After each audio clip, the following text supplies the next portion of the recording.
I wanted to share with you how our team was able to help a small manufacturing company with 28 insured employees here in Connecticut manage their health insurance budget and redirect just under $1 million of health insurance premium in a 6-year period back into the company's budget.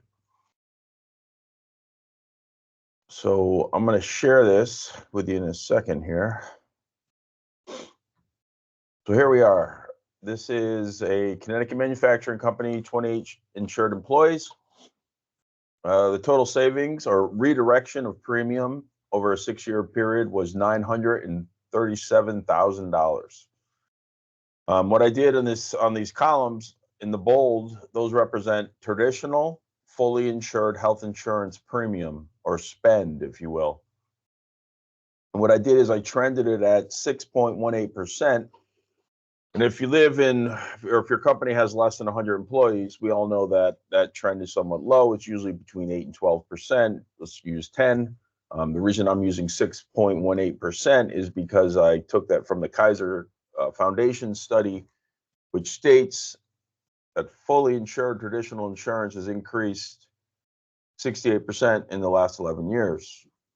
That's how I got the 6.18%. So that being said, it's a little low for this, but it still illustrates the point. What we did with this company is we moved them down the spectrum of alternative funding, so self-funding, if you will. In 2019, they were faced with a $408,000 budget. We changed the way they fund their health insurance and moved them to a level funded plan, and they received a negative 6% renewal. So they were $25,000 less than where they would have been if they were traditionally fully insured. And then in 2020 and 2021, we moved them to a partially self-funded health insurance program.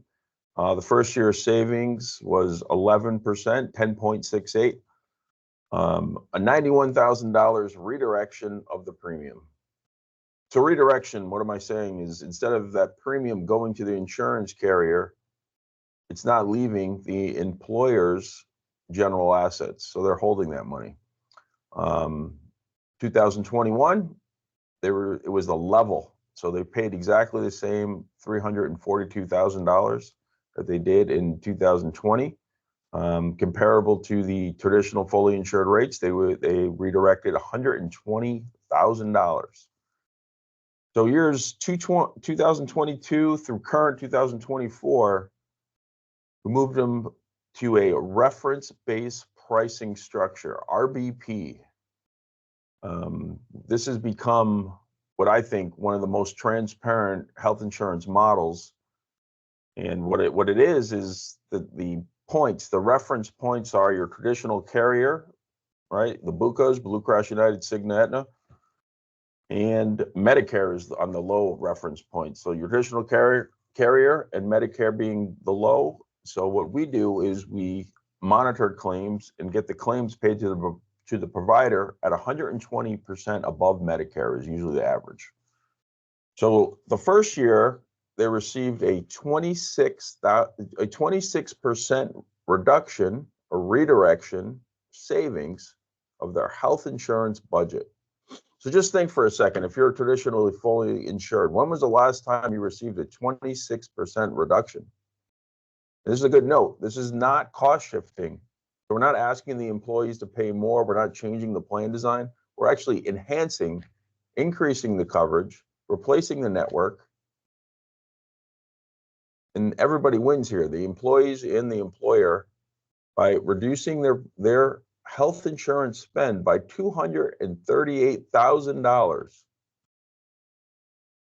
So in the next year, actually in year 2023 and 2024, they received 14% increases in each of those years.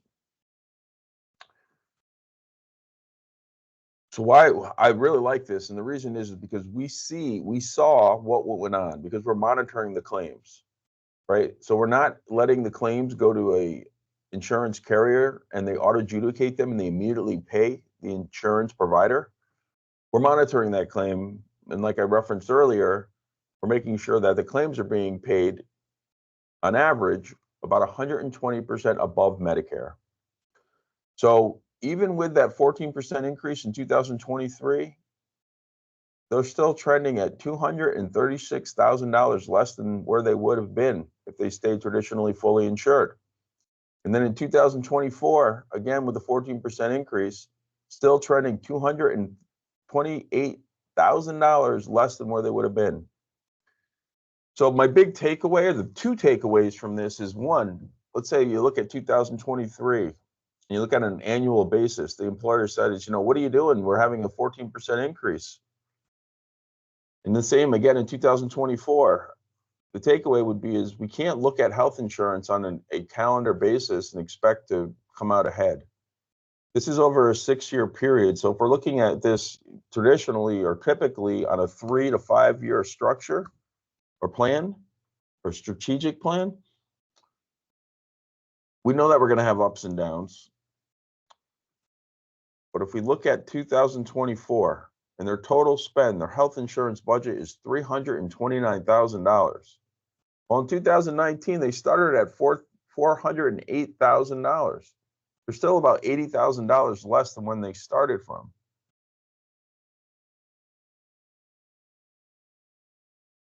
So the two takeaways are, look at your health insurance budget on a multi-year strategy. And number two is be willing to look at let's say a contrarian method of thought. We don't need to do what we've done for the last years because that's the way we did it. I guess the old saying would be, if we continue to do the same thing and expect different results, we're crazy. So I hope you enjoyed this case study. This is one of our clients for the last 6 years. And if you have any interest, please reach out to me through LinkedIn, through my email, or pick up the phone and give me a ring. All my contact is on my LinkedIn profile. And thank you for listening. Have a great day.